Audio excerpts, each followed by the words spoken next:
აჭარაში ზაფხულის ტურისტული სეზონი ზაფხულის ფესტივალით გაიხსნა. ფესტივალის პირველი დღე საინტერესო მუსიკალური პროგრამით დასრულდა.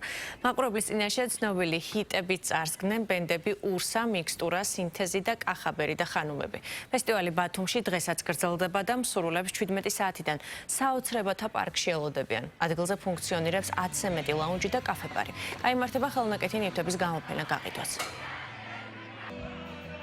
ფესტივალის პირველი დღე იყო ძალიან დატვირთული, საინტერესო, საზაფხულო თემატიკის. ფესტივალზე წარმოდგენილი ჰქონდა ძალიან სასიამოვნო მუსიკა, სივრცე მოწყობილი იყო საზაფხულო დეკორაციებით, იყო გასართობი აქტივობები ბავშვებისთვის, ასევე წარმოდგენილი იყო სამეწარმეო სივრცეები, კვების სივრცეები და ერთიანობაში ძალიან ლამაზი საზაფხულო ფესტივალით რეგიონში საზღვაო ტურისტული სეზონი გაიხსნა. გავაგრძელებთ საზეიმო განწყობას და ფესტივალის მეორე დღეც ასევე გვექნება ძალიან საინტერესო პროგრამა, საინტერესო შემსრულებლები. საოცარი სეზონი იქნება დარწმუნებული ვარ და დიდი საოცარი თავგადასავალი ელოდება ყველა ჩამოსვლას.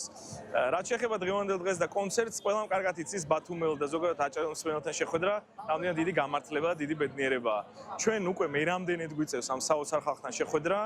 უშრეტია ის სიყვარული და ის დიდი ემოცია და ენერგია, რასაც ისინი ჩვენ ჩუქნიან თითოეულ ჩვენ კონცერტზე და თითოეულ სტუმარს. გვინდა რომ უაღრესად დიდი მადლობა გადავხადოთ ამ საოცარი სიყვარულისთვის.